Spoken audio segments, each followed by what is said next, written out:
Hello, everyone, and welcome to Blue Mondays, the GLORIO blog's #1 podcast for just good times all the way through. You know, we're all about letting it hang out. We're all about chilling with our surfer bros. Nothing bad is ever going to happen on this here podcast. Don't you agree, Aqua?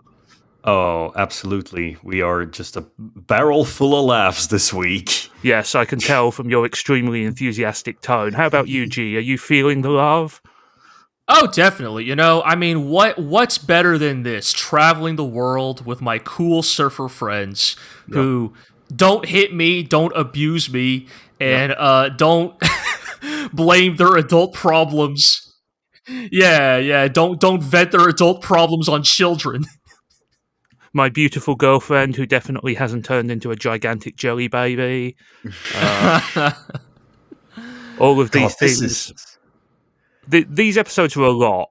They were grim, man. Like I have a generally high tolerance for like dark stuff in anime simply because I think I'm too rational to like really empathize with a lot of the stuff that goes on in fiction. I could be like, yes, this is an effective way of tragic tropes in order to elicit an emotional reaction from the audience. But I'll never actually be or feel affected myself. But I think that these two episodes were just beating you into the ground and grinding you into paste with just how everyone is so sad. Well, there you go, a ringing endorsement for our show. Get it while it's hot. I mean, you know, apologies for the very predictable tact I will take with these episodes, right? But it is sort of the thing that I think Zigg and I may have been hinting at, right, with like these series of episodes, right? Is that like this is where you can really tell that Eureka 7 is like taking a lot of inspiration from from many mecha anime, right? You know, we've talked about this, of course, but I think you can feel a lot of the Gundam in this, of the sort of like belly of the whale moment, right? These are our characters in some ways at their emotional nadir, right? Their lowest point, and the very ugly behavior that arises from this. Yeah, I think, you know, for better or worse, these are the episodes where a lot more of the Evangelion influence comes out as well, particularly visually. There's a lot of stuff there, but, you know, there's a lot of stuff in general to get through. So just to begin with, you know, this week we are talking about episode 19, Acperience 2, and episode 20, Substance Abuse. 2 episodes which, as we've just suggested, shit gets real in a really gnarly way, let's say. Let's begin with episode 19, Acperience 2. Just like the previous episode called Acperience 1, this is named after a song from the German electronic duo Hardfloor. I should clarify that, like many electronic acts, they do actually have more than one song with the same title, so this is not... This episode is named after the song called Acperience 2, not the second episode named after Acperience, if that makes sense. But yes, it's the Heart Part 1 through 5. You know, yes, exactly. I was going to say the King of Carrot Flowers Part 1, 2, and 3. I don't even know what that's a reference to. It's the Neutral Milk Hotel thing. You wouldn't get it. I'm not hipster enough for Neutral Milk Hotel. But yes. We start this episode on something of a recurring theme recently. Eureka in the doctor's office.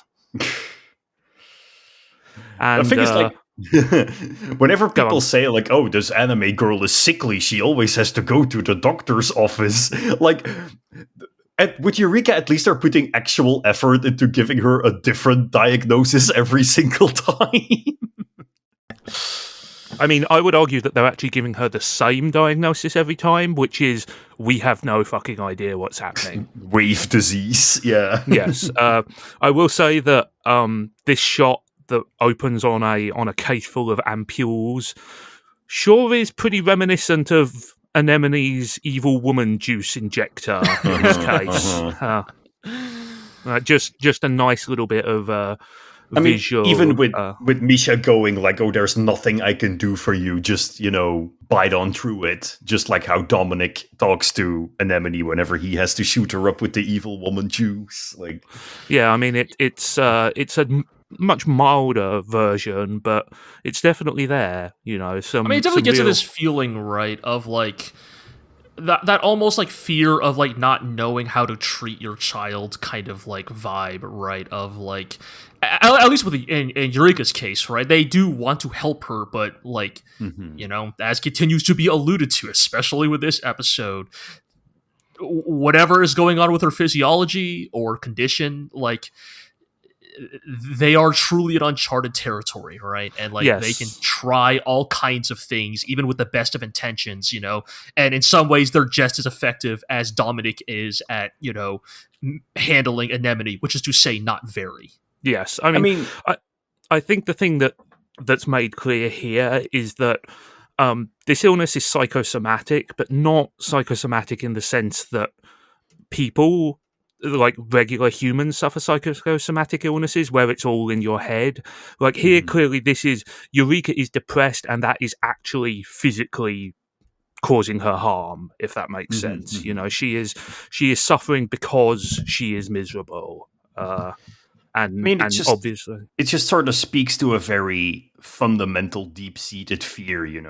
The fear of like someone is suffering and we don't know why, and we don't know what we can do to relieve their suffering. Like how G said, this is basically a child, crying and wailing, and the parents trying to calm them down, but not really knowing what they can possibly still do in order to relieve this suffering. Yeah, though since it's Eureka, obviously the reaction is much more subdued, let's say, but definitely, she is showing, even more so than the last few episodes, she is showing extreme physical signs of fatigue, of disassociation, all these kinds of things there. And Renton is very worried about himself because he is still in a deep funk about Brittany having betrayed him, which, as we alluded to last episode, kind of a culmination of a series of betrayals and shattered pedestals that have occurred through the show thus far. Actually, the first time Renton casts doubt on Eureka, like he even explicitly acknowledges that he doesn't trust her anymore, and that is like the first time he actually says something negative about her in a way that gives her agency, because up until now it's always been like, why is Eureka not talking to me? Why is she sad? I'm just trying to help her. But this time it seems to be something more fundamental, like he is clearly personally wounded by the fact that she does not seem to appreciate what he is trying to do for her. And it's a little self-absorbed, I think that the intention of the writing here is not necessarily that Renton is right, but he has been put in such a severe tailspin that he's, all of his problems have become magnified in the way that teenagers do sometimes feel like the world has ended, right? Like, I'm not trying to downplay the seriousness of Renton's problems here, but certainly he has let it overwhelm him. But it's kind of like, I get it in the context of his bigger character arc. It is him sort of putting everything out there and showing like, look, I have changed, I have matured, I have learned to do things. I've stood up to Dominic. I've learned to pilot the Nirvash. What else do you want from me? Is this not the adult that I promised I could become at the start of the show? Yeah, which is a very limited way of looking at things, of course. But I can't help but feel a bit of sympathy for him because he just tries so hard, I definitely think I think kind of what is the very the sort of thematic read on these two episodes, right? Is I think it's like I think the frustrations and the sort of emotions that come to a boiling point in these two episodes for like much of the cast, like it's all quite if not like justified, is very sympathetic. It's very understandable, right? Like for Renton, he is trying his best, and his reward, quote unquote, is mostly just physical abuse from Holland, right? Yes. Like, he can never do the right thing. Whenever he tries to do the right thing, Holland will find a way to spin it against him and find a reason to be mad at him and punch him, right? Right, and because of who Holland is, right, there's no explanation, there's no, like... And to be clear, Holland is not justified. I don't think Holland, I think there's only one time in these 2 episodes in which an adult is justified in hitting a child, and it's Talho doing it. Yes, Talho doing the bright slap. Right, every other time, everybody is like, yo, Holland, what the fuck, dude? Yeah, I mean, we will get into that, but there's some real violence inflicted in these episodes. And the point I was trying to make, and we will definitely get to those points, chronologically, I guess what I want to speak to is, because nobody explains to Renton what they think he's doing wrong, and to be clear, I don't really think Renton necessarily has done anything I don't think in these 2 episodes, especially 19, I don't think he really. In fact, in 19 he rescues Eureka, right? In a lot of ways he hasn't done anything wrong, but no, and to be punished, right, or at least lashed out against, right, as a kid, right, as the youngest member of the crew, it's I feel like many of his actions and behaviors in these 2 episodes are very understandable, right? You see the exact logical through line for how we end up at this point. Yes. I think that these 2 episodes do a pretty good job of riding the line with Renton, in the sense that I think he clearly makes some bad decisions in some of these episodes, but he remains sympathetic. We continue to sympathize with him because we know, the audience, can see that those decisions were made with the best intentions, and right. Everyone around him is arguably an even bigger bastard, so it's relatable, but he doesn't start these episodes, as we were talking about, in a great place, and I think, part of it is genuine trauma, but there's certainly a little bit of self-absorption there as well. Mm-hmm. Like we said at the end of the last episode, he's just not yet mature enough to be able to push his pain aside in the way that we see some people do in these episodes. He's going, everybody betray me, I fed up with this world mode. Yes, it's very a very teenage mindset about it, really. Yeah. Not necessarily in a bad way, but there is certainly perhaps a slight element of sort of gloomy the world against me stuff. Walloping in that kind of egocentric self-pity that we so associate with teenagers, right? Did I say wallop? Yes. Did I say walloping? You said walloping, yes. Yeah, wallowing, yeah. But no, there's a lot of walloping as well. Yeah. But there's no time for wallowing because the military are coming to blow the shit out of them. So everybody has to get moving. I think it's pretty notable here that the person who is actually getting people on their feet, getting them moving, driving people out of the place is Talho, not Holland. Holland's spacing out. Talho is getting people on their feet, organizing things, getting the launch ready, all of this kind of stuff there. This is the ultimate proof that Holland is a piece of shit, and it's actually Talho and Hap who mostly run the Gecko state. I wouldn't count your chickens before they've hatched, I'll say. If we want to get to that dynamic, we can't even see that dynamic in these 2 episodes, right? Where, Holland is the leader because, when it really does matter, he can make, big decisive swings, right? When he does in episode 20, right? And I think that this is largely a real bad couple of episodes for Holland, but we do see some of the more positive parts of his personality, particularly in the next episode. But even here, we do see that he is able to make the decisions under pressure. It's not that he doesn't care; it's just that he perhaps cares a little too much sometimes. I mean, that, and also he's just a terrible communicator. Yes, absolutely. But that's everyone. You know, I mean, this is what Tomino was talking about, man. If everybody was new types, we could just all understand intuitively each other's intentions. Instead definitely. Right, because human instrumentality will definitely solve all problems. Yes, all of the fiction we've seen has borne that belief out there. One thing I do want to note, particularly when it comes to this scene where Holland and Talho are standing outside next to the catapult ramp, the artwork in this episode is fantastic. It is one of the best looking episodes we have seen yet. Everybody looks great. There's a ton of really nice motion, like everybody's hair blowing in the wind. Some really fantastic use of color and shading. This is just an outstanding looking episode. Spider tanks. Yeah, we'll get to those. Yeah, shout out to those little spider tanks. Yeah, I love them. But we also in this scene with Talho and Holland outside, we get a brief callback to last episode where Talho mentions that Brittany thought the scub was still alive. Could this be foreshadowing? Maybe. Right. I mean, it is pretty clear that the scub, whatever it is also the thing that Eureka touches in the depths of the mines, and it turns her into a gelatinous cube. I mean, at least that's what I'm assuming. I mean, I think it's fair to say it's deliberately ambiguous. Right. But regardless, I mean, the events of this episode prove that Brittany was in fact right. The scub is still alive. If only he had just kept at it for another few years. Or had a mysterious waif who could, be, supernaturally attracted to it.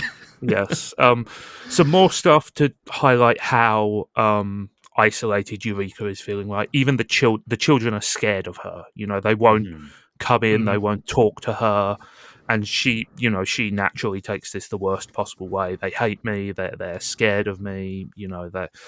But it's clear that they know that something's wrong, but they're too. They, as literal children, not even teenagers, are just unable to process or offer support in a meaningful way, which, you can't hold against them. Again, they are very young. There is a brief pause for more pizza la here. Right, with the box and everything, which is man, it's... Someone paid really for this. Says... Yeah, it really says a lot about the Gecko State's logistical capabilities. If I mean, at least Pizzala does deliver everywhere, even in abandoned mines. I don't think those are delivery. I think those are meant to be frozen pizzas. But sure. But, I mean, he's putting them in the bike. Yeah, but he's putting them in the microwave there. But yes, I think perhaps the ultimate indication of how worried and scared the children are, they come to Renton for support. Yes. They're like, they pull the ripcord, unleash the final sanction, and actually go to Renton for help. I mean, when I notice, and this is maybe something very personal, but what I notice when Eureka is not doing well is she can't even sit or lay down properly. Like, she's slumped against walls, collapsed on the floors, right next to couches and beds, and she doesn't even have the energy to go to the places you would normally go to rest. It's all very almost like dramatic Victorian maiden, right? But slumped over the couch, slumped over the bed, like there is something fundamentally very terrifying about you are so not in control of yourself, of your emotions, of your body, that you can't even move, that you have been reduced to a creature that can only crawl and roll over the floor. And this is something that I dream about that a lot. It is sort of a fundamental primal fear to lose control of your humanity, of your reason, of the ability to control your primal instincts, I guess. Being locked in a hurting body that you can't even move or control. I think there are definitely overtones of many different disabilities echoed in Eureka here. I think as well part of it is that fundamentally she's trying to project that everything is all right. Right? She wants to keep carrying on as normal. That's why she's not going to lie down in bed. That's why she's not sitting down on the couch, because she's desperately trying to put on the appearance of normality. And, as she gets worse and worse, that appearance becomes more and more threadbare. Right. And, it's now gotten so bad that even the children, naive as they are, see that there is trouble, and I think obviously, the children and Renton have mostly been sitcom arch nemesis for most of the run, but I do think that it shows that there is a connection between them and Renton, and they realise that when they need somebody who they hope will be able to reach out and communicate with their mother and care for her, it's Renton they go to first. There, perhaps it's when because all he's else close. fails. Yes, yeah. Perhaps because he's close to their own age. I mean, also because the thing they have in common is that they care for Eureka, right? Right. Yeah. They know that they may hate or be jealous of him, even if that is mostly a comedic thing, and I think at this point they're no longer trying to actively kill him, so they probably genuinely like him. But I think they tolerate it makes him. sense, right? Yeah, it makes sense that they would go to the one only other person who has as meaningful of a bond with Eureka as they have, aside from maybe Holland. But then again, Holland is known for punching children, so. Well, I mean, we'll get into the Holland Eureka stuff more in the next episode, but I think there's a key line here where Eureka is just sitting in the Nirvash cockpit and she talks about how things have changed, and if you recall way back in episode 9, I think it was, where we first saw Eureka's past, we talked about how has she changed? And the line here is, I wish I hadn't changed. So she is regretting the things that have happened since the show started, basically. I mean, explicitly, she is regretting, developing emotions and becoming more human, right? Because with feeling scum pain, and this is, of course, a very classic sort of an artificial human trope, always like, oh, why do I have these complex feelings? What? And it's a theme that anime, of course, explores a lot. What is the value of humanity? Wouldn't it be better or more efficient if we all had no emotions and just did what was rationally the best thing to do? Or do our emotions give us strength? This is something that you see in, to beat an old horse to even further death. I mean, this is the whole concept of human instrumentality, or the whole reason why it's a theme in Evangelion, right? Why, are our human feelings, are our human connections, even with all the misery that they bring, are they worth preserving as a part of the ideal future, or do they only lead us to oblivion? Yeah, I mean, I think, obviously, broadly the concept of using the artificial human as a lens through which to view humanity predates anime, predates moving pictures, it goes all the way back into history there. Also, not to spoil anything, but we can't be invoking human instrumentality at this phase of Eureka 7. Yeah. I mean, also, I keep referring to, but it's never actually been explicitly confirmed that Eureka is an artificial human. She just has a lot of the tropes, I mean, I think it's fair to say that she is not human in the traditional sense. Right. I don't think that's a spoiler at this point. As I often said to people who make these types of predictions, I see you've watched an anime before. Yes. I mean, at this point, it's I see you have experienced any form of media before, really.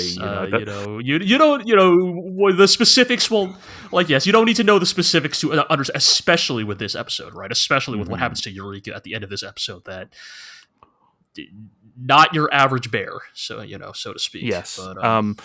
But anyway, Eureka is upset enough, insane enough that she decides she's just going to take the Nirvash and drive off into the mine. Why? Yep. We don't particularly know at this the point. children yearn for the mines, as they say, right? Yes, but slightly out of context, but certainly there. Yes, I do like this kind of next bit here, right, where they're, it's very interesting, right? So Eureka bails, Renton finds out and goes after her. Meanwhile, like the Gecko State crew are getting ready to also bail, right? And yes. What do they get the notice that the Nirvash is gone, and everybody naturally assumes Renton must have taken it on some sort of like childish, tantrum. He does have form, to be fair. To be clear, yes, and we'll not exactly an unreasonable guess to make, I will just say, but yes. Such a really, and in many ways, like, really, like, strips Holland's character bare of who he is, right? Or not even, like, I don't even necessarily mean this in the most, like, harsh way, but very honest. His priorities become very honest here, right? Where, yes, in the world where Renton has taken the Nirvash, he's like, I'm ready to go. And Talho's like, Renton's still out there, and he's like, look, man, as long as we have Eureka, we can get the Nirvash later, right? And the moment, Misha calls, and it's like, actually, Eureka took the Nirvash, and Renton's the one going after her, he's like, okay, we'll wait until the very last second. Yes, there is some ruthless prioritization of people here. There is a little nugget here where Talho tries to appeal to Holland to stay and rescue Renton, and he mentions that he is, quote, you-know-who's brother. Yeah. She who must not be named. Yes, I mean, like, we know the one who got away. We know who is, yes. Of course. It has been mentioned several times, but clearly bringing up the name around Holland is still something of a sore point, let's say. Yeah. There. Eureka, meanwhile, it's worth pointing out she pulled the compact drive out of the Nirvash because she sees it as part of the problem, obviously, since Renton brought it there. Nirvash still going fine. Like, theoretically, the compact drive is the thing which is meant to power the robot, but it's doing just fine without it there. Well, she was able to fly it before he joined the party, right? No. It had a compact drive in then, but not the emitter drive, which is the the purple doodad. Yeah. Yes. Yeah. But here she just straight up pulls out the compact drive, but everything is still going just fine. And Eureka drives into the deepest part of the mine, and there's no real way to put this. She hugs that rock and gets absorbed into it. She sure does. Don't we all? Yes. Renton is racing down into the mine in this cool little, like, minecart buggy thing. I think it's really a neat little machine. The rectangle on wheels, yeah. And he briefly sees a vision. Like, Renton can see the Kira. Of a very different looking Eureka, who nevertheless is asking for him to come and get her. And it's left pretty ambiguous as to what this vision, premonition, whatever is. Psychic communication, question mark? Yeah. But when he gets to that rock, he sure sees that Eureka has been covered in weird bubblegum, slime stuff, and just sort of fused into this rock pillar like... Right. Yeah, she's been gelatinized. I mean, I would say, Aqua, like, what is even your read on, like, this moment, right? I mean, I get the feeling that this is similar to the goop that they shove Anemone in when she's piloting the evil robot. Because she is also sort of fused into a kind of matter whenever she is piloting, and this sort of gave similar vibes. It might be that. I was going to say I should mention that there's a very distinctive visual clue that I forgot to mention just before Renton gets his vision of different-looking Eureka. He does see the weird purple tunnel effect that was indicative of the zone when they were around the Corallian, which basically said, "Hey, we're going to Trippy Town." So clearly, we are sort of back on that border between dream space, reality, weird stuff, as the title would suggest there. Eureka has been absorbed into the scub that seems to be some kind of psychic hive mind, perhaps? Well, I think the point is, yes, that something mysterious has happened to Eureka. Yes, and we get to see a little bit from Eureka's point of view as well, and it is equally bizarre and unhelpful. First, she is in the Red Room from Twin Peaks. Yeah, she's also not wearing. She's not wearing her hairpin for some reason. Yes, it is the first time we have seen her with her hair down. And then she is in a library, but it's a library that's A, open air, and B, the Gaia library. Yeah, she's in the Gaia library. It's a pretty bad library. Yeah, because there are no books. There are thousands of shelves and no books. Yeah, this is the future Republicans want. Well, she does find a book eventually. She feels like she's under pressure. She finds Hillbilly Elegy by J.D. Vance. Ouch. I was going to say, that's Christian not a book, Bible, man. But no, but she makes repeated allusions to the fact that she is on a time limit, right? Like she makes many different things. She feels like she's running for a bus, all sorts of things. But what she's looking for this book, and this book is it's urgent. And when she picks up the book is empty. Also, I get the feeling that the book is the Golden Bow. I did not pause it to check, but I think I got a glimpse of the cover being the same as the book that I will double check that, but I don't believe that is true. I think it is just okay. a blank book there. Yeah, it's a blank book. It does not have the distinctive cover art. Yes. Right. But yes, and her assumption is that this book represents her, that she is a blank book, a person without defining characteristics. This is me, a book without words, she says. And, I think it's fairly obvious that this is an extension of the theme of her losing her sense of personhood, right? Losing her sense of individuality, of uniqueness there. This is all of her insecurities about Renton becoming the pilot of the Nirvash and the sort of cascading effects of that. Not just that alone, of course, but like the cascading events that have led her. Yes. The whittling away of everything that she considers part of her identity there. Yeah. But we are spared further introspection on the book because Renton just reaches in and pulls her out covered in goop. And he kind of has a breakdown, which I mean, kind of understandable. He is under a lot of pressure in many different ways. This is a freaky situation, It's.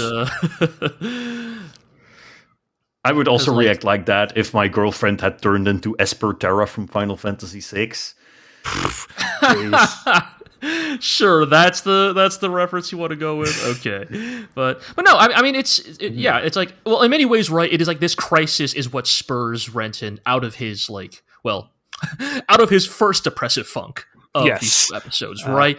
Like out of this episode's funk, right. This is what after the events of like Brittany's betrayal. This is what reminds it is one of those heightened emotional situations, right? This is what forces Renton to bear his most true self to Eureka, right? Because he doesn't know, right? Like, is she dying, right? Like, is she dead?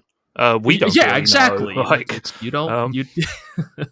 And it drives him to emotional honesty. He admits that he was being an asshole. He admits that he couldn't help her, that she was reaching out for him, and he couldn't or wouldn't help her. And he says, he wants another chance, basically. Yeah, and he wants through power to protect her. And as we all know, when children scream, beseeching the great and terrible power of a cool robot, the robot answers in kind. The cool robot has no choice but to give you sweet-ass powers for exactly, right? So... I was like 90% sure we would get Nirvash V2 in this episode. Like, not quite. We don't, but we do get some pretty incredible visual work here. As we get a 7 swirl inside the mountain. We get a trapar storm. Basically, they call it like a shockwave coming out. We get an incredible shot of the trapar blowing back all the clouds to reveal the blue sky.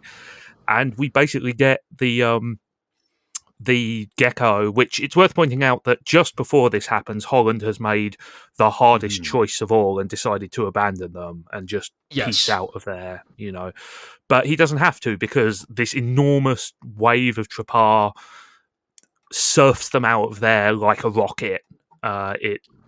All of the military are smashed to pieces or pull back because they have no idea what's going on. It's such a good bit. It's one of those things where, like, watching this episode for the first time in years, like, obviously I noticed that the episode was, like, overcast and fairly, like, desaturated up till this point in the episode, but I hadn't that's kind of been a motif that has run through this series of episodes in the mine, right? There's a lot of underground stuff. Yeah. There's a lot of very low light camera work and blocking. It's really cool. It's a really great moment, right? Because it's like, the Nirvash, like, unleashing its full power, clearing the sky, right? Bringing color and life back to the world. It's such a neat bit of visual storytelling that, like, really does make it feel, like an appropriately triumphant moment, right? For I guess for Renton, for the Nirvash, for the Gecko State crew, right? Yeah. Like, it almost makes you think, man, like, things are looking up for these guys. They did it. So the only way to go on. I'll say brief shout out. We already talked about the great little 4-legged spider robots. I love them, of course. It's a great reminder, right? Because, like, all the mechs in this show have probably been bipedal up till this point, and so it's like, you get a little. I love a little guy, as I always have. Also, I think the implication as well is that these mobile artillery pieces are true mechs rather than LFOs with these are probably skeletons. Don't have they don't bleed red robots in the way that many of these LFOs will bleed red in the next episode. But also just this one incidental character, I think it's like the adjutant to, like, the main commander dude. Like, he's like, he has, like, the biggest nose. Like, he looks like one of those, like, old school, like, Japanese caricatures of, like, Americans from, like, World War II, right? Like, just Guile. Like, the nose is, like, half his face. Like, I don't think he ever appears again. I don't think he has a name. Like, just I do love a distinctive bit character. Exactly, that's all. Like the weird little kid with these super wide eyes in Acperience. Yeah, exactly. Or fuck the police anime girl, also a great one. But yes, there's only one way we can follow up such a triumphant moment, which is Holland continuing to be a gigantic asshole. Oh, yeah. God.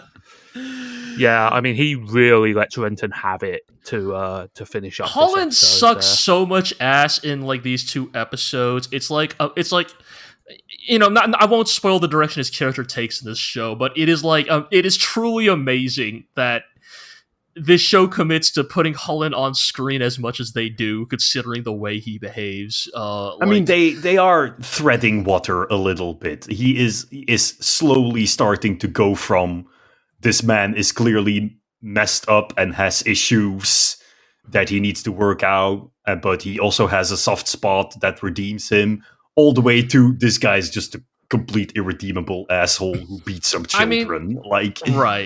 Obviously the part here, and it's like, again, like if we take it for, if we analyze Holland's relationship with Eureka as more parental, you do get some of his rage here when he finds Eureka in the state she's in.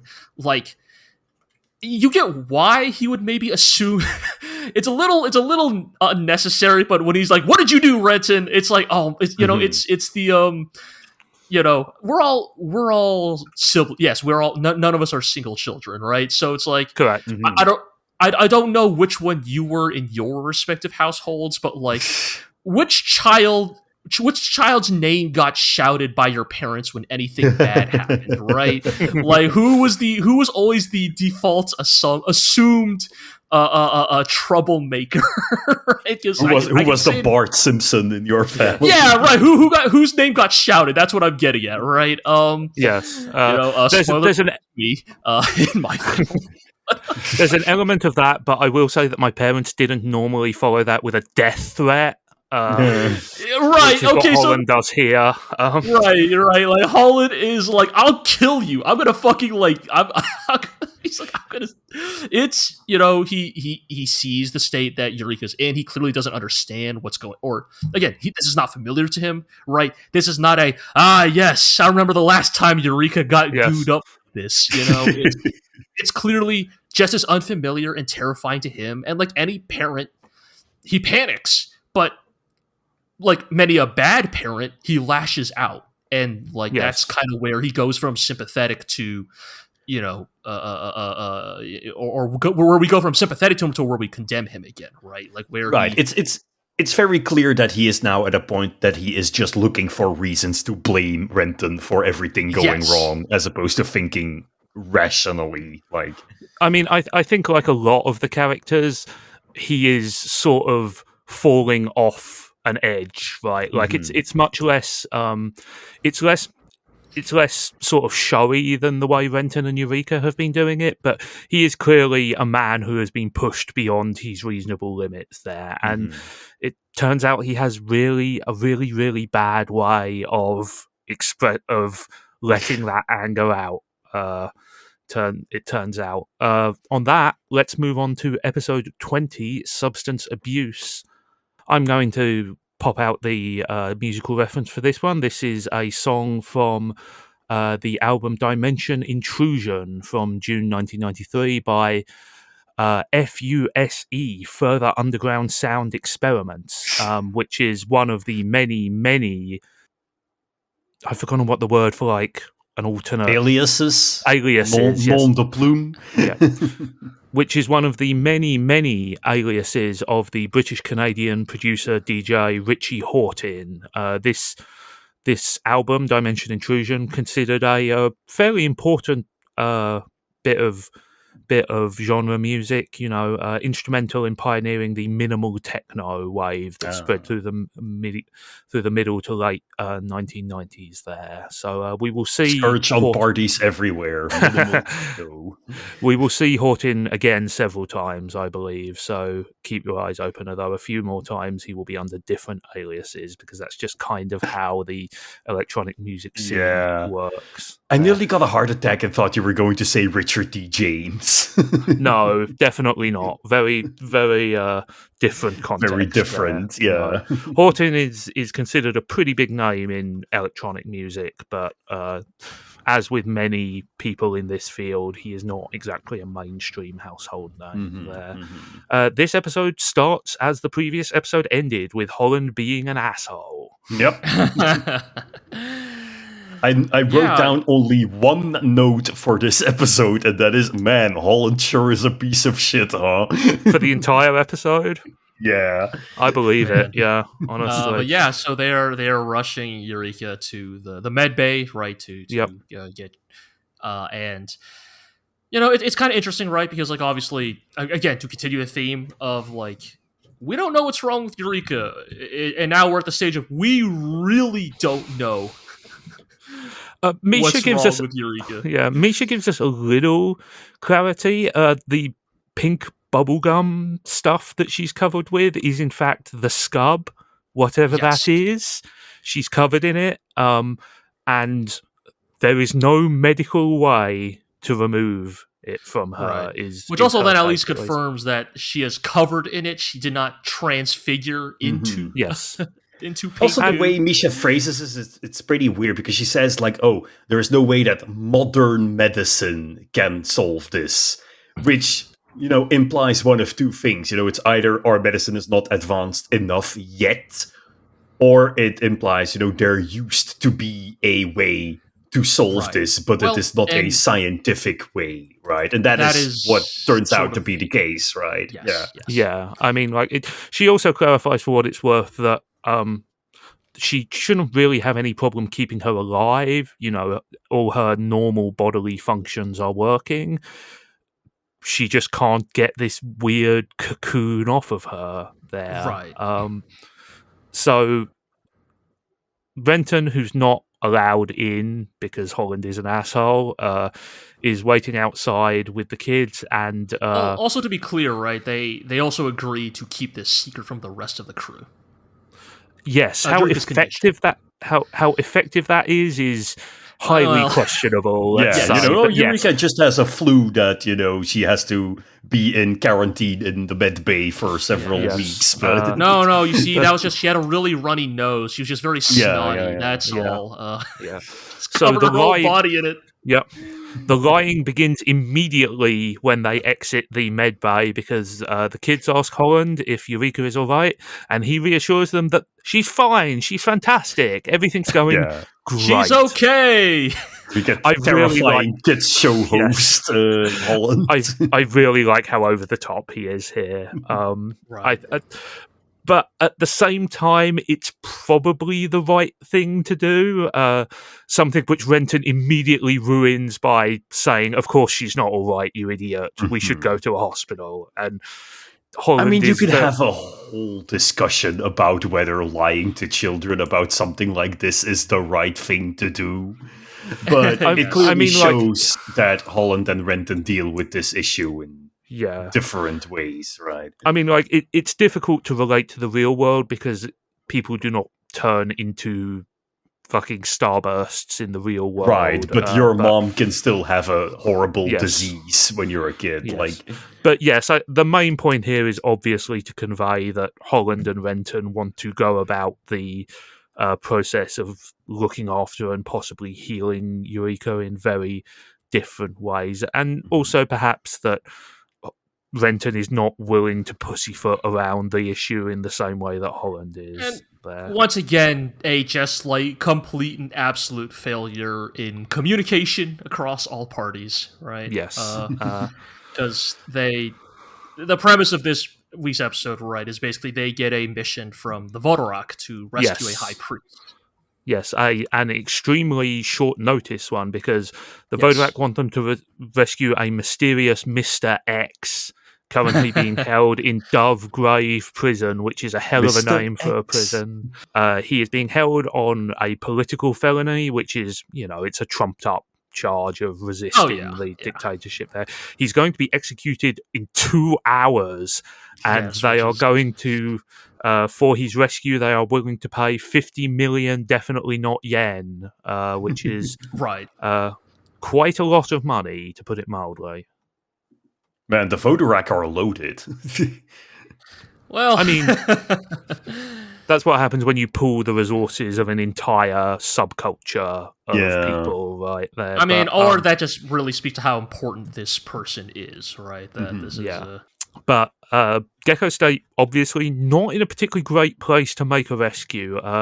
None of the LFOs are fueled and ready. They have one partially charged one, and that's it. And also, again, 2 hours. But Holland is like, let's do it. I'll do it. And this leads, of course, to another argument in that Renton is upset that Holland is prioritizing making money over basically getting Eureka to a medical facility as quickly as possible. Right. Holland is fairly cold but pragmatic about the whole thing, right? Like, he's like, food, fuel, water, these all cost money. Doctors, these cost money. But also key to this conversation is he does not actually explain the real motivation behind rescuing the High Priest, which is what leads to this breakdown here, right? Because again, from Renton's perspective, right? I mean, again, Renton is a kid, right? In his idea, right? It's like, we can take Eureka to a doctor and worry about the money later, right? Especially because, again, Holland frames this as purely a pragmatic financial thing, not that there might be any other like ulterior motive to rescuing this high priest. And this fight, right? I mean, this is the most out and out these two have gotten, right? I mean, this is ugly stuff. This is ugly right. Stuff. This is not slapping a kid. This is not even punching a kid, right? This is beating a kid up on the bridge in front of the rest of the crew. Yeah, I mean, like I should say that like the thing which largely kicks this off is Holland putting the boot in at the end of his explanation by saying little kids should stay out of this.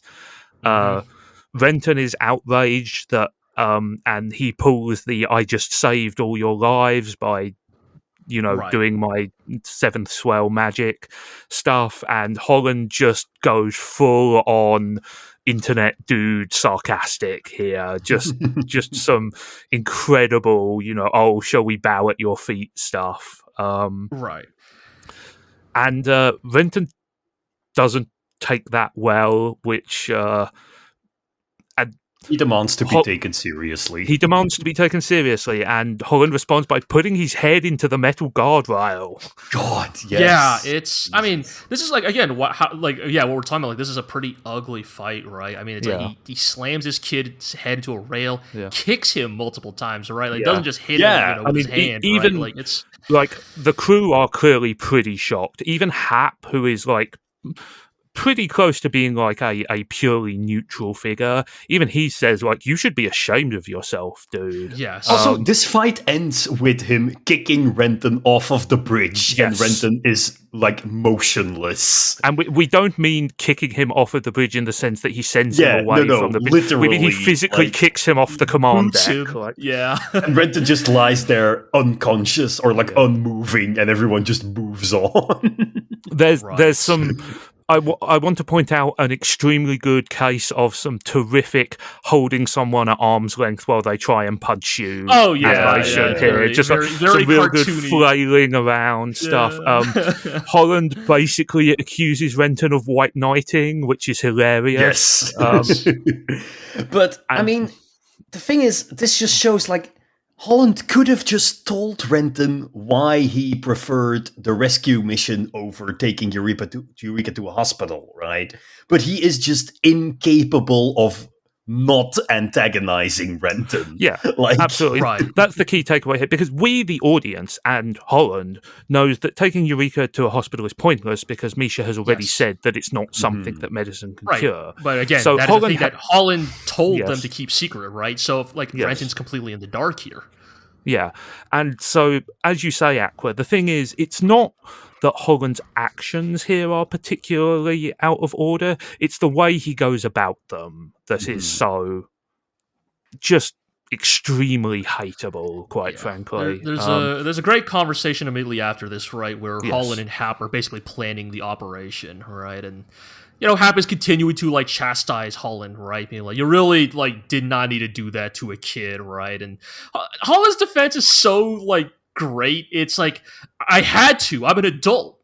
Yeah. And Hap hits him with the fact that you have to say you're an adult proves how immature you still are. Just the subtext as text writing here, and to be clear, it's perfectly justified because Holland is definitely trying to do the punk thing of just forget about it, if we ignore the problem, it'll go away. And and Hap is no, dude, you did some really bad stuff. Aside from Hap, the tut-tut-tutting of the rest of the Gecko State crew is very, I don't know, very shit-lip coded, in a polite society, we cannot allow this kind of behavior, but also we're not going to do anything meaningful to prevent you from doing this. The rest of the Gecko State crew never once stop Holland from abusing Renton, right? That's a very key thing here, right? They'll always be hey man, you probably shouldn't do that, or they'll check in on Renton and bandage him up afterwards, but they'll never actually try to I guess Hap is the one who does try to get in the way of Holland a couple of times, but and obviously Talho I think has done similar, but generally they're free to let it rock, right? There is a little bit of that, like, would you go easy on a child, at Evo, right? It's like, nah, man. Like, you're a member of the Gecko State crew. You get, you're equal with the rest of us. We got cruelly hazed, so you will get cruelly hazed as well. Yeah. I mean, I think it also does speak to the fact that, like, Holland is in such a position of power over these people. Like he is the undisputed captain. He is the face. He makes all the calls. He makes all the decisions. And almost as if that is a bad way to organize. Now, well, now that said, I do like. I mean, hey, there are still some good dynamics. I'll put it this way. There is still clearly a hierarchy here, because when Talho comes in and is like, hey, I gotta talk to you, and Holland's excuses, sorry, babe, me and Hap are in the middle of some really, like, hard-hitting tactical plans, and Hap just slowly backs out of the room. This is like a Batman level disappear here. He just sort of pieces out immediately. He's like, not with these two are arguing. I don't want to be here. I am already halfway out the door before a single word has been said. And this is another good example of the well-established Holland Talho dynamic by now, right? Which is that Holland tries to dodge and laugh off the question, and Talho just goes straight for the jugular in terms of, and this is where we find out that Talho, the ulterior motive, which is that Holland believes that a Vodorak high priest may be able to do something about Eureka's current condition there. I gotta say, though, Talho, baby, you're too good for him. Like, see, you get it now, right? See, Aqua, you understand. You've seen the light, right? Like, Talho is such a good woman. And I thought you liked her because she was a problematic woman. She's a good problematic woman, and problematic brackets complimentary. She is wasted on Holland. But yes, so there is another allusion to an unnamed figure here in this conversation, which is Talho mentions that they ran away they basically bailed to get away from the military, and quote, who? Is this the same who or a different who? I think the context makes it fairly clear that it's a different who, but I guess. Well, let's leave the question floating there, shall we? But I mean, I think what is revealed to us here is that there was perhaps a more personal reason that Holland and Talho bailed on the military, as well as just the whole not wanting to kill innocent civilians thing as well. There. Because Holland has already shown that he has no problem with that. Well, regardless, we get a brief glimpse of the most hilariously designed prison in the universe, which is a big tower in the middle, an enormous area of empty concrete, and then a wall at the edge. Like it's Michel Foucault rolling in his grave. Yes, it's like somebody tried to design like the platonic ideal of the panopticon. I guess like the only like conceivable justification I can come up with is like, well, I guess this is a prison built in a world where like humanoid mechs exist, because like I guess in theory like a mech could like probably close the distance from that gate to the middle pretty fast, right? Because otherwise it's like you don't need that much open air, right? Like, but also a mech could just step over the wall, which is what a mech does in this episode. Let's say that perhaps this prison is designed more for form than function. But we do get a nice little bit here where Renton is sort of moping in the Nirvash cockpit, and and Stoner comes along and still needles him a little bit, still fucks with him a little bit there. I thought that was a nice little There's also an interesting bit here, right, where the children do kind of like explain why like they still hold, why they would hold Holland in high regard, right? And like there's this idea that like, look, before you showed up on the scene, Renton, like Holland was there for Eureka, right? Yeah. This idea that like Holland was Eureka's primary caretaker, guardian, parental figure or whatever, right? That, and they even say before we showed up on the scene, right? Right, true, right? And that for all his faults, right? I mean, for his many, many myriad faults, that Holland has never not placed Eureka near the top of his priority, right? Yes, I mean it is clear, obviously we have seen through his actions in the show up to this point that he is very close to her and puts her safety as a high priority. But obviously now, we are beginning to see it come out explicitly in the form of text. It's just I'm not always sure if that kind of characterization works in this day and age. Because, like, at the end of the episode, Renton is also like, oh, I'm such an idiot. He was only looking out for Eureka all this time. Right. And it's like this whole thing of like, well, he was a bastard, but at least he took care of his woman. Right. I mean, to be clear, right? Like this is that explanation has been used to justify a lot of really shitty behavior in fiction, right? Like he may have been abusive, but it's because he cared, right? Like no, like I mean, I don't think the show is necessarily trying to like absolve Holland, right? But it is meant to like add some like facets to his character, right? That he is not just a bully. He is not just an asshole, right? Like there are people that he cares about, and he often does a really bad job of caring for those people. Right. But I would say that it is more a justification rather than an excuse for some of his behaviour. And, without wishing to spoil anything, I think the show will continue to hold the fire to Holland for some of his actions. So I'm kind of with G on this one in the sense that, yes, I think the critique is valid, and I think that I think that definitely in this episode at least, it kind of does smack as a little bit of, well, maybe Holland was right all along. On the other hand, the way this episode ends, they perhaps they lean into the idea that maybe that wasn't a particularly good excuse for it after all. Right. I mean, I think they do at least the right thing by establishing, because I'm pretty sure that lots of people at this point would be like, why do they even follow this dude? Why is this dude in charge? Because he sucks at everything.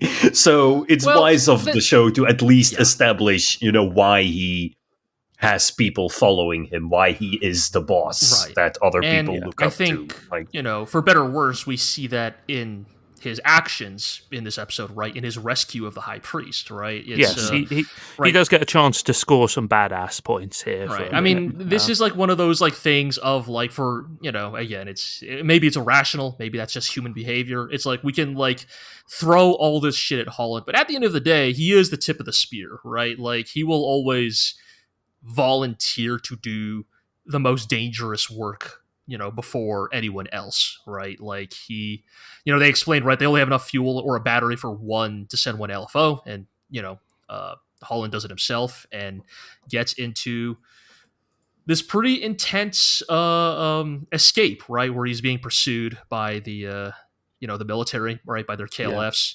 Like, it's not going well for him, right? There's that bit earlier on where Hap is like, hey, remember, like, Ace Pilot, that was you like 3 years ago, right? That's not necessarily you anymore, right? Yeah, and there are a few hints here that perhaps Holland has lost a step compared to those days.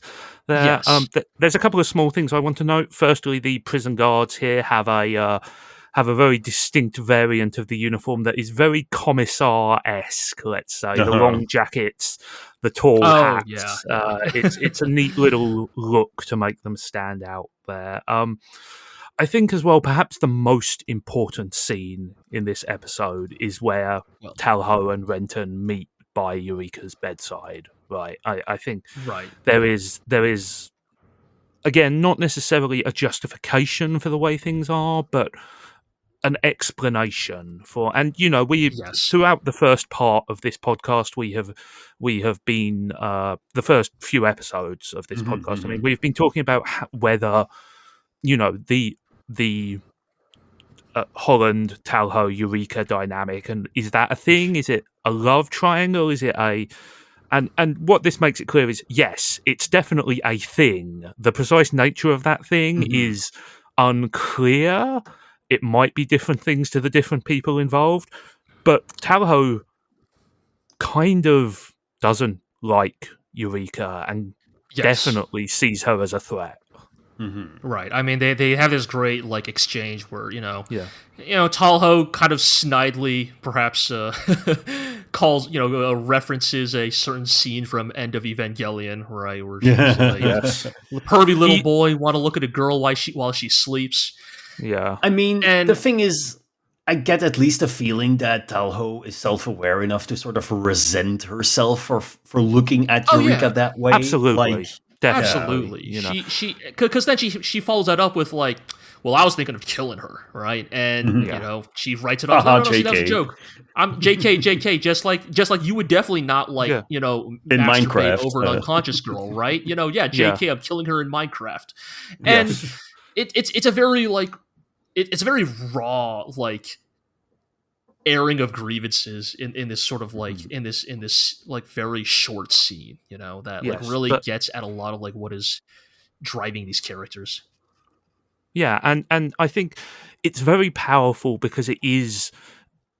I mean, Talho has been a bratty, annoying character. That's kind of her personality. She's a tsundere, but there is a bitterness here. A kind of venom that is really effective, that is like when she says I'm just joking, she can't even be bothered to disguise it as kind of like a cute laugh or something. She just said, oh yeah, I'm just joking, definitely. I wasn't really thinking about that. Like it in a show that has been full of unconvincing lies, this is perhaps the least convincing one yes yet.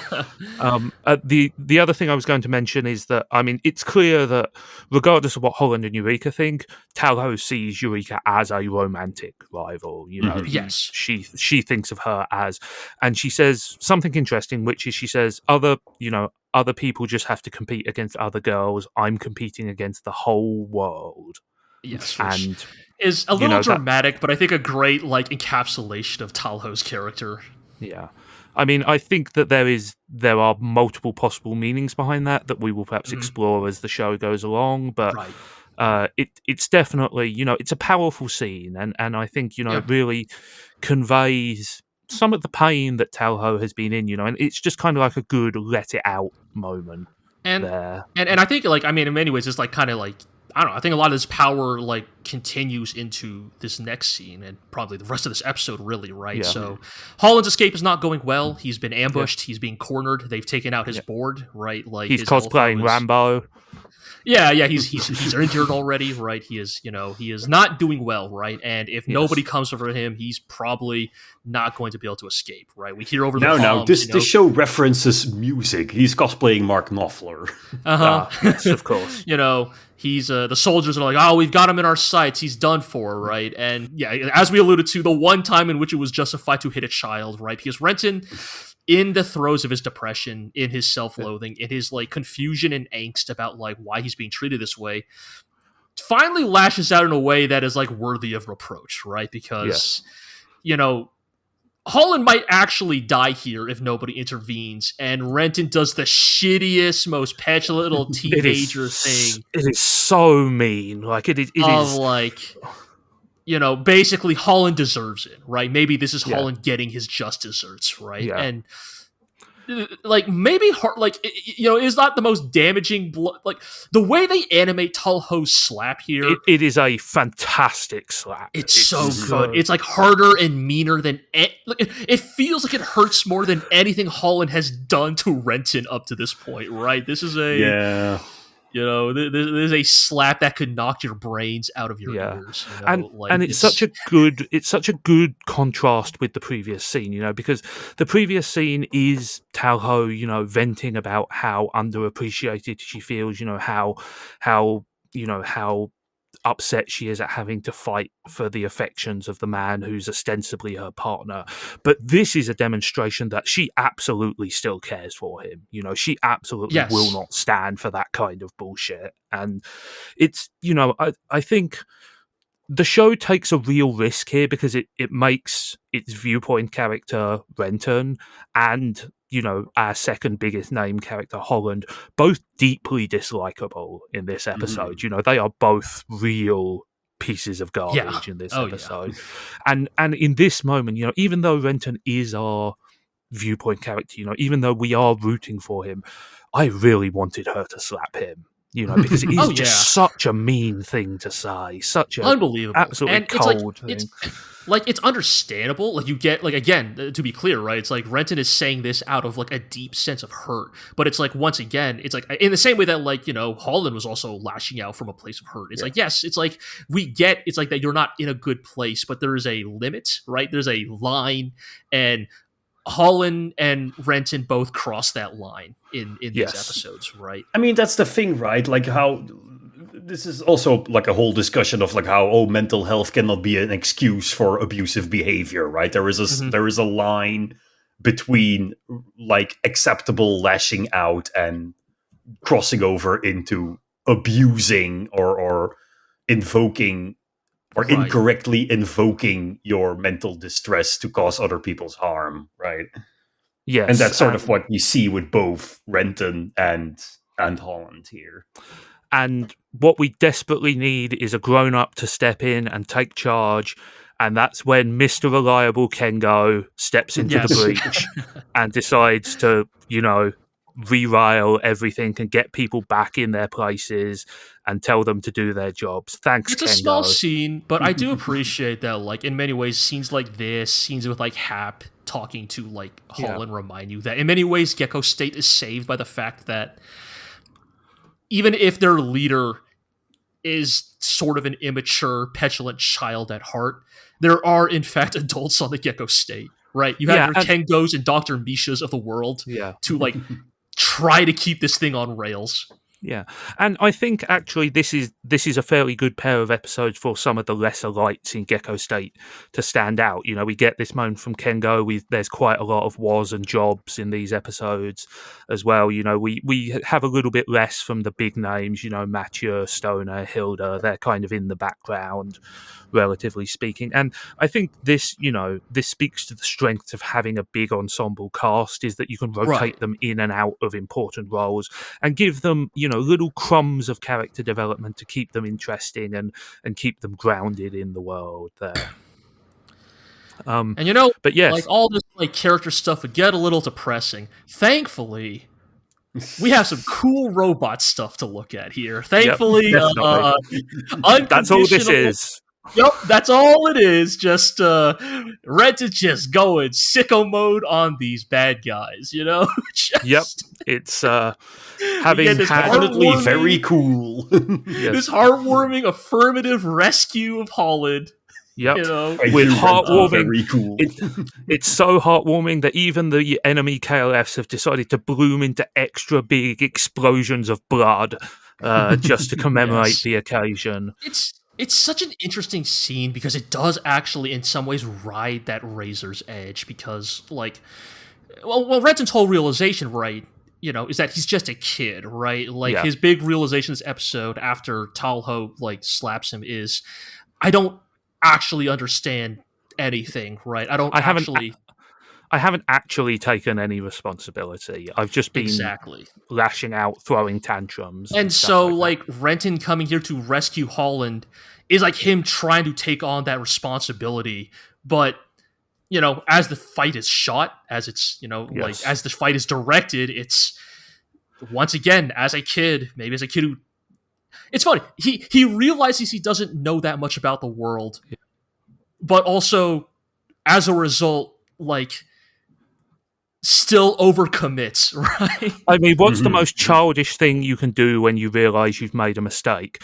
Go super hard the other way, right? Exactly. So the way in which he takes out these enemy KLFs, right? It's like, I mean, this is the episode, right? This is the moment that I think I've sort of been alluding to. Yes, and like, Aqua has repeatedly been saying, "Oh, I wonder if at any point they'll realise that there are people in those things." Yeah, and, right. Like, guess what, motherfucker? Right, like this scene towards the end of this, like, again, very well shot. In spite of the like extreme violence that is occurring here, the sort of the climax of this very slick battle scene, right? I will say that even in like how dark and horrifying this scene is, death by surfboard is an incredible way to go.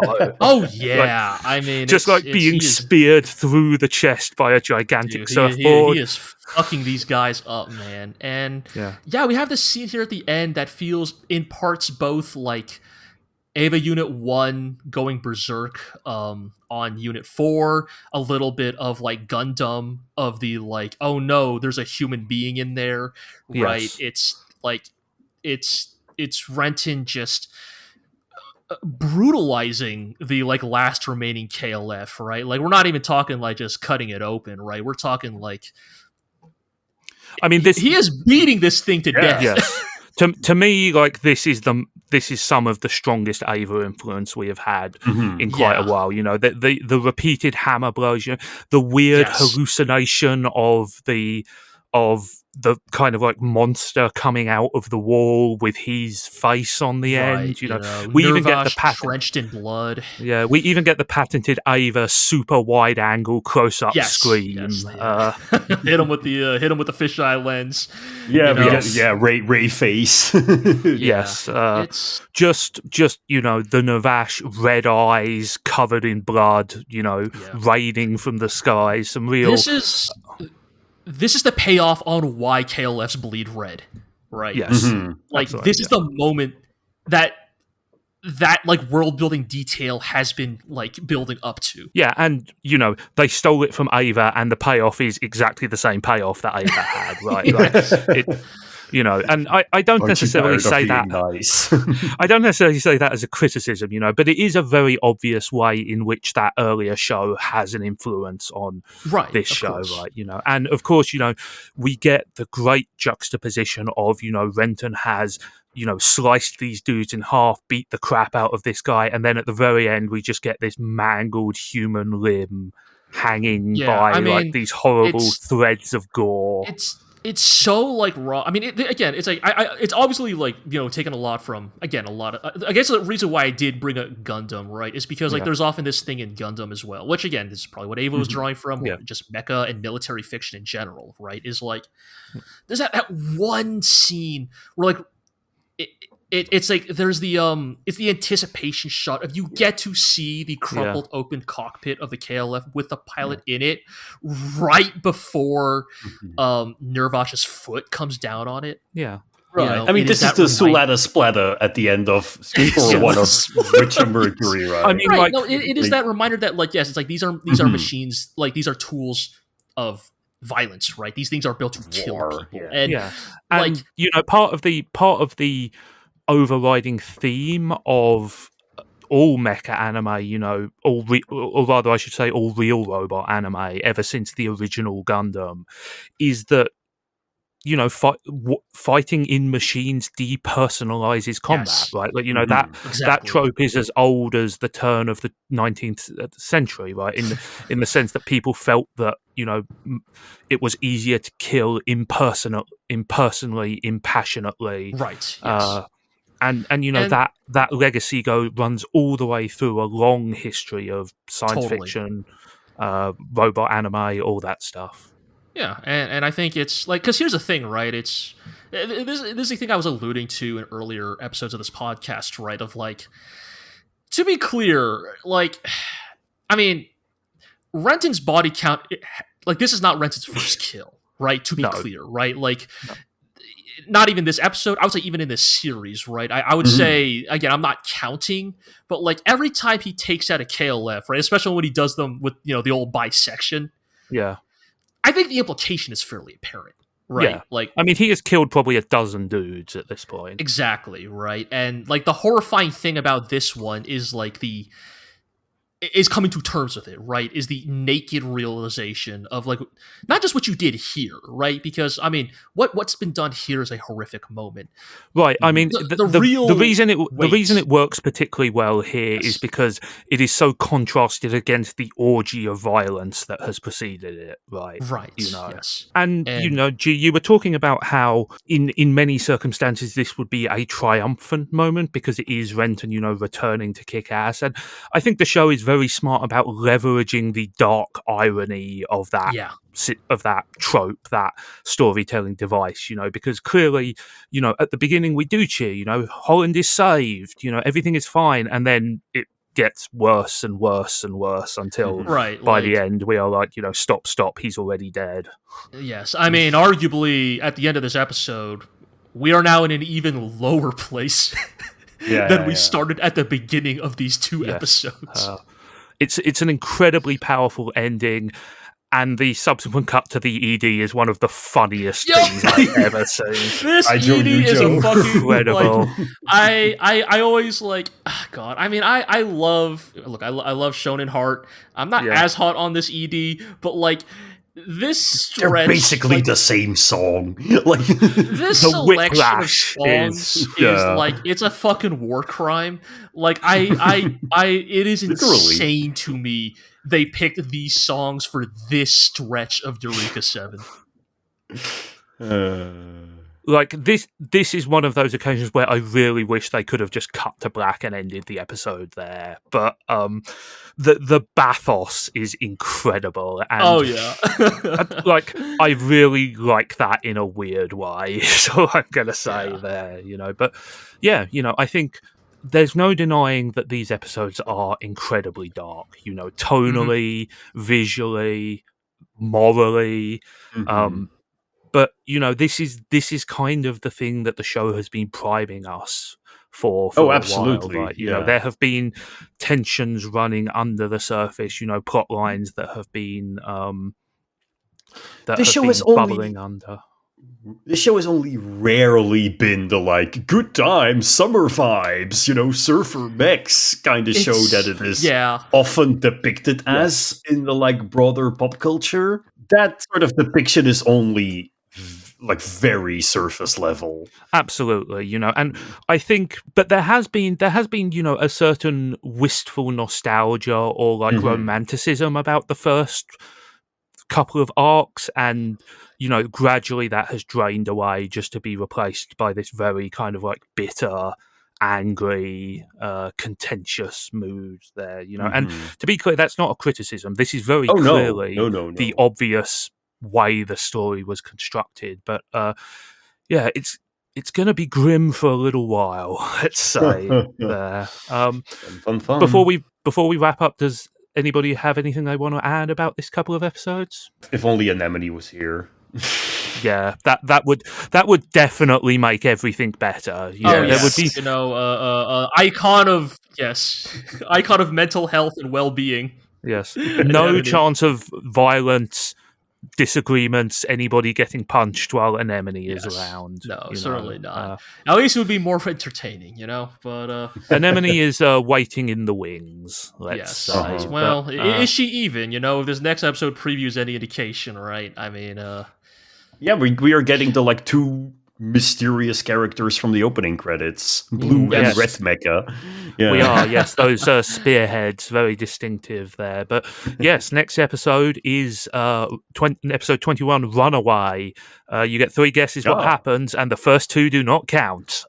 So that is our first episode, next installment, and then there will be episode 22, Crackpot. As you can tell, another couple of extremely encouraging titles for fun and good times there. Substance abuse, crackpot. What is the show trying to teach our children? The worst crime of all, robots. Are your children texting about robots? Almost always. All that remains for me to do is to say thank you very much to my lovely colleagues, Acperience. Yep. And G, thank you. Yeah, thanks. Always glad to be on. Indeed. And so next episode, it'll be episode 21 and 22, as we said. And as always, please let us know what you think of the podcast. You can subscribe on Apple Music, Spotify, Amazon Music, Podbean, Stitcher, on YouTube, of course. Leave us a like, leave us a comment, and we will see you next time. Bye.